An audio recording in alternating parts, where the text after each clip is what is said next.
Assalamualaikum warahmatullahi wabarakatuh.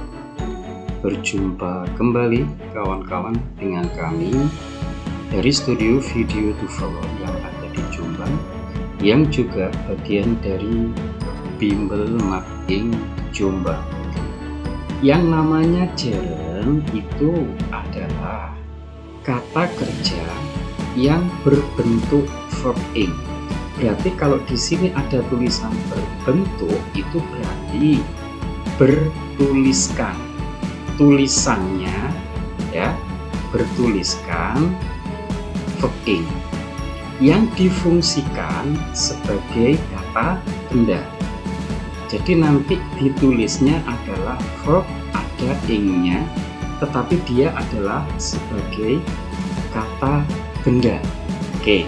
Untuk selanjutnya kawan-kawan, biar mudah dipahami, pahami dulu analogi berikut. Saya punya kalimat Andi love sushi. Perhatikan, di situ ada kata Andi. Nah, Andi di sini dia kategorinya adalah apa? Kan gitu. Demikian juga sushi. Nah, kita kelompokkan Andi dan sushi menurut jenis kata. Dari sisi jenis kata, Andi ini jenis katanya apa? Kata sifat, kata kerja, atau kata benda? Ya, oke. Sebagaimana kita ketahui, tentu Andi di sini adalah sebagai kata benda. Demikian juga sushi. Sushi juga adalah kata benda. Dari sisi jenis kata, nah ini jenis katanya adalah kata benda. Noun. Nah, sekarang kawan-kawan ya, yang dibahas berikutnya adalah dari sisi fungsi dalam kalimat. Di sini Andi jenis katanya adalah sebagai kata benda, fungsi di dalam kalimatnya dia adalah sebagai subjek. Tentu Andi di situ adalah sebagai subjek. Nah, sekarang yang berikutnya, sushi di sini tentu adalah sebagai objek. Kami ingin bilang kepada Anda melalui simpulan ini, bila Andi dan sushi adalah kata benda, ya ini kata benda ini, bila Andi dan sushi adalah kata benda dan bisa menempati fungsi sebagai subjek dan objek, nah ini sebagai subjek dan objek, maka jeren, yaitu tulisannya nanti verb ing, bisa juga menempati subjek dan objek. Kenapa? Karena jeren itu juga kata benda. Kalau Andi adalah benda ini dan sushi adalah benda dan bisa menempati subjek atau objek, berarti jeren yang mana adalah juga benda berarti juga bisa dong menempati subjek dan menempati objek. Karena apa? Jeren juga termasuk kata benda. Demikian yang dimaksud oleh slide ini. Sekali lagi, berarti nanti kalau ada verb ing yang diposisikan, yang dalam kalimat nanti fungsinya adalah sebagai subjek dan sebagai objek, kita nggak boleh menyalahkan, memang ada. Oke, nah kita lanjutkan kawan-kawan. Dari sisi letak, posisinya jeren di dalam kalimat nanti sebagai apa? Yang pertama yaitu sebagai subjek, ya. Jeren itu kan kata benda. Berarti kalau dia adalah kata benda, berarti jeren juga bisa sebagai subjek. Seperti saya ulang lagi, I love you. Ketika kita bilang kepada seseorang, I ini kan subjek, you ini kan objek.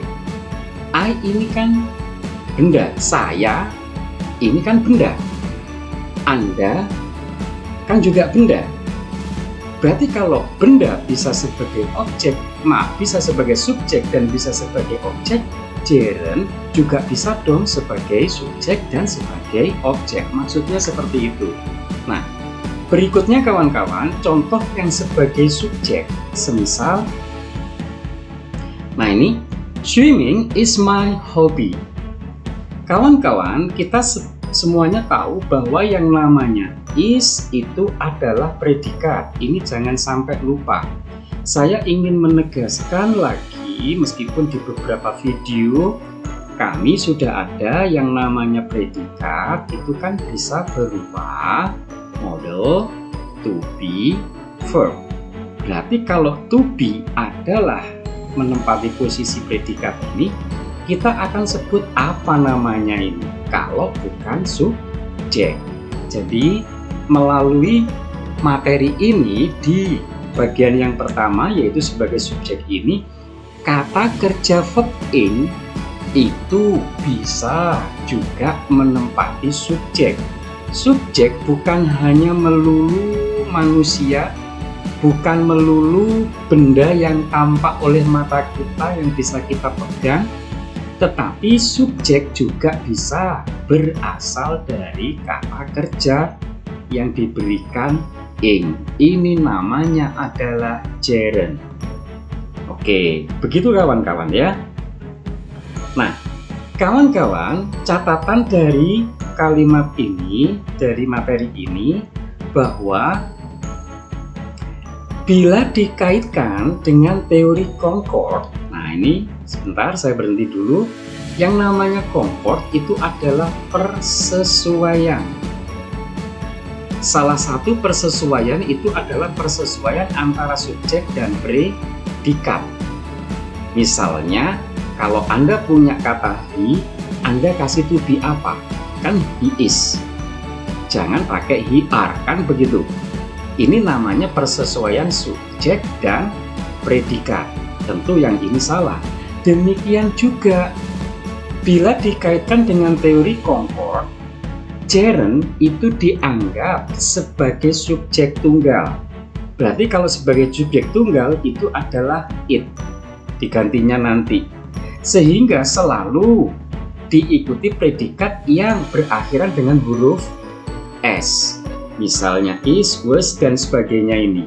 Nah ini kan pakai is. Berarti kalau Anda ketemu kalimat kok di sininya pakai is, berarti kan kita akan menyebut ini benda tunggal. Sebagaimana a book dan sebagainya. Maka gerund itu kalau dicari kata gantinya adalah kata gantinya it, dan kalau kata gantinya it diikuti predikat, nanti predikatnya ada huruf S ini. Itu yang kami maksud. Oke, berikutnya kawan-kawan. Nah, ada contoh seperti ini. Watching TV bla bla bla has become lazy person. Menonton TV membuat, ABCD-nya ini kan jawabannya adalah membuat kita menjadi orang yang malas. Nah, kawan-kawan, Anda perlu predikat persesuaian. Anda harus memahami ini adalah subjek, terus butuh predikat. Karena ini adalah tunggal, it, maka jawabannya harus mengandung huruf S. Maka jawaban yang benar adalah yang A. Nah, kalimat ini membawa sebuah ilmu. Oh, ternyata verb ing itu kalau sebagai subjek, predikatnya nanti harus diberi perhatian. Predikatnya harus ada unsur S-nya, sufiks yang ada di belakang ini, yaitu ini sufiks S namanya ya. Oke, dari slide ini kawan-kawan, ada beberapa ilmu bahwa satu, verb ing bisa sebagai subjek, dan kalau bisa sebagai subjek maka nanti predikatnya harus menggunakan unsur huruf S. Oke, untuk di slide yang ini dalam rangka gerund sebagai subjek, ilmunya adalah seperti itu. Oke. Berikutnya kawan-kawan, selain sebagai subjek, Gerund itu juga nanti ada fungsi yang lain. Gerund sebagai complement. Complement ini pelengkap. Oke. Nah, perhatikan dulu kawan-kawan, sebelum lebih jauh, perhatikan terlebih dahulu ada dua kalimat berikut. Anda nanti akan saya ajak kepada sebuah ilmu. Oke. Susie is a doctor. Susie is a doctor. Kalimat yang satunya, Susie met a doctor. Nah, kawan-kawan, di kalimat yang pertama ada kata a doctor. Nah, ini jenis katanya kata apa? Ini kan kata benda. Nah, yang namanya complement itu adalah kata benda yang letaknya setelah predikat to be. Ya, predikatnya berupa to be. Berarti kalau predikatnya berupa to be, kok ada benda? Berarti benda ini disebutnya sebagai complement.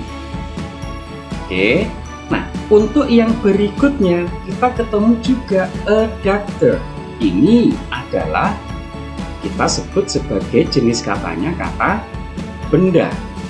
Nah, Anda perhatikan predikatnya apa? Ternyata predikatnya adalah berupa verb.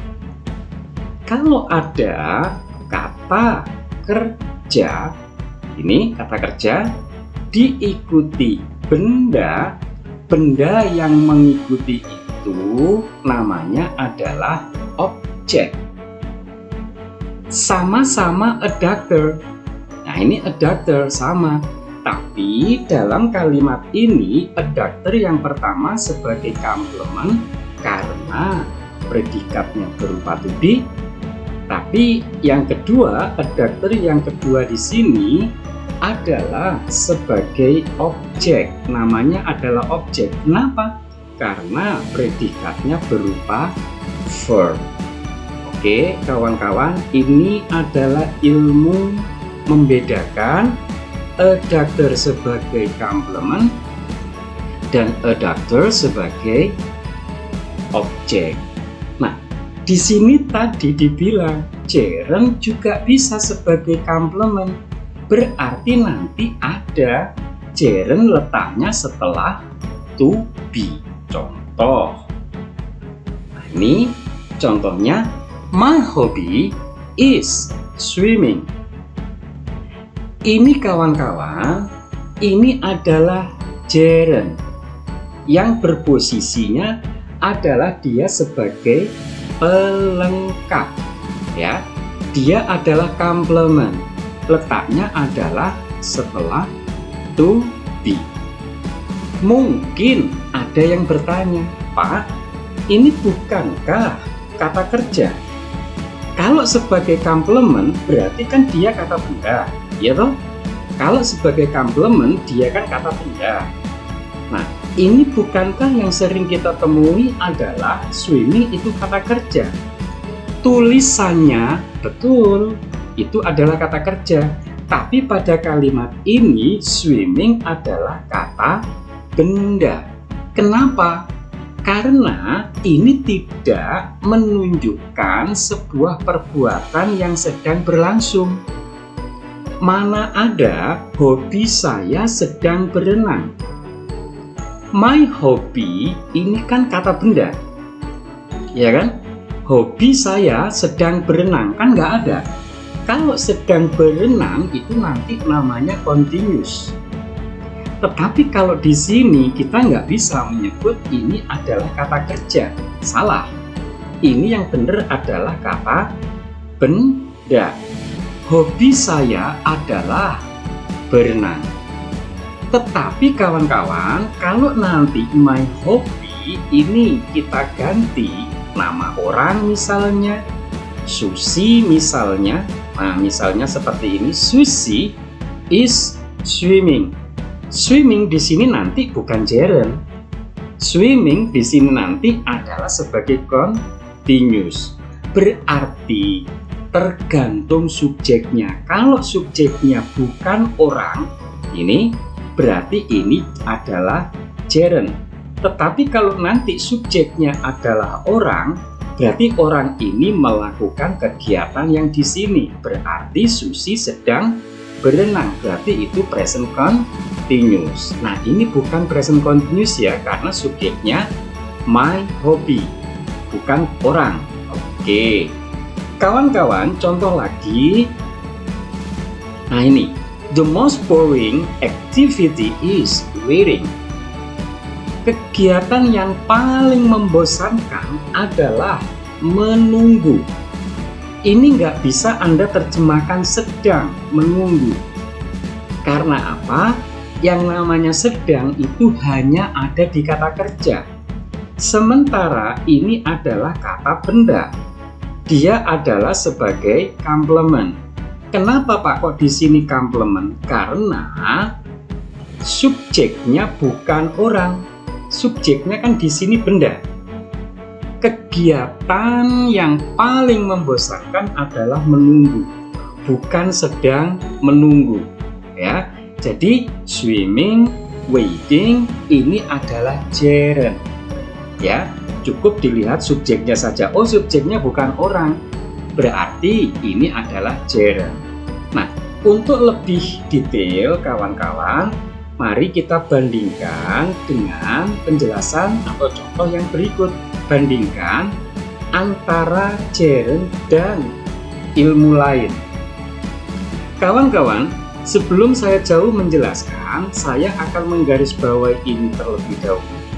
Ada dalam bahasa Inggris itu namanya adalah present participle. Present participle itu adalah kata kerja yang ditulis dengan menggunakan verb ing. Nah, ini namanya adalah present participle, atau ada teori lain namanya adalah active participle. Ya, verb ing itu nama lainnya, gitu saja. Nama lainnya adalah present participle. Nah, present participle itu digunakan untuk apa? Sebagai apa dalam kalimat nanti? Contohnya adalah demikian. Nah, yang namanya present participle ya beda dengan gerund.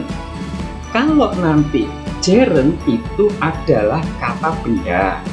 Tetapi kalau present participle itu punya fungsi yaitu sebagai continuous. Berarti jenis katanya itu adalah verb. Karena continuous.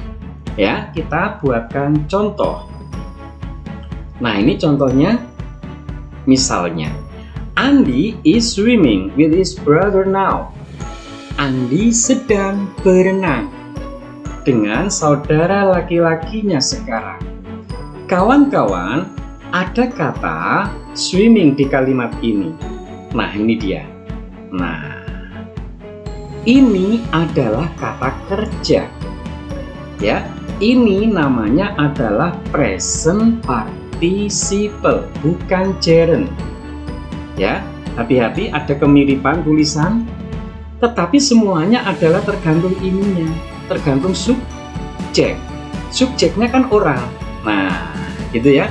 Subjeknya kan orang, yang berkegiatan ini adalah Andi. Bisa diterjemahkan Andi sedang berenang. Berarti kalau ada unsur kegiatan begini, ini berarti jenis katanya adalah verb. Jenis katanya kata kerja. Kalau di sini jenis katanya kata benda. Present participle, saya lanjutkan, punya fungsi yang lain, yaitu sebagai adjektif. Nah, ini sebagai adjektif. Kalau yang namanya adjektif kan berarti kata sifat. Contohnya adalah, nah ini dia, the movie was interesting. Ini kawan-kawan, ini adalah namanya adalah adjektif. Oke, jadi kawan-kawan, Anda perhatikan ini tulisannya verb ing, tapi jangan diterjemahkan present. Maaf, jangan diterjemahkan continuous. Kalau diterjemah continuous itu nanti ada unsur sedang.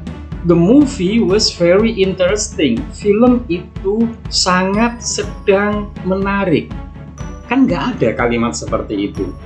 Apalagi ada ciri very. Very ini penegas. Yang namanya kalau ada very pasti diikuti adjective, ya. Very, so, dan sebagainya itu. Oke, nah ini kawan-kawan harap bisa membedakan. Hati-hati, berarti nanti yang namanya verb ing itu punya 3 status, ya, punya 3 status. Bisa sebagai gerund, hati-hati, bisa sebagai continuous, bisa nanti sebagai adjective. Oke, semuanya ada ciri masing-masing. Kalau nanti sebagai gerund pada komplement ini subjeknya bukan orang. Kalau continuous subjeknya adalah orang. Kalau adjective itu lebih menegaskan kepada sebuah keadaan emosi. Emosi itu bukan marah ya. Emosi itu bukan marah, menunjukkan sebuah emosi. Nah, ini film itu sangat menarik. Nah, ini berarti nanti adalah adjective.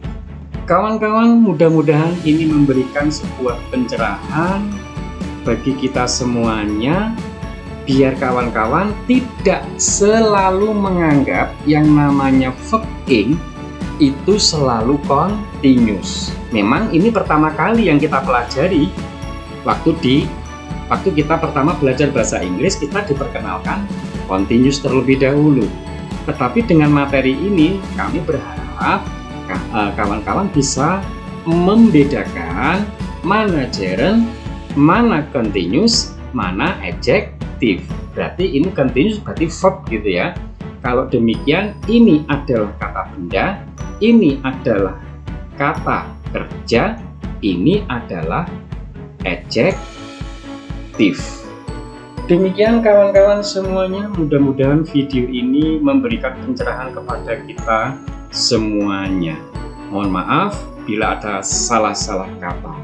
Oke, untuk berikutnya kawan-kawan, nantikan fungsi lain tentang gerund di video berikutnya dengan cara jitu. Oke, dan sekian, terima kasih. Semoga materi di video ini bermanfaat. Demikian kawan-kawan, terima kasih. Saya akhiri, wassalamualaikum warahmatullahi wabarakatuh.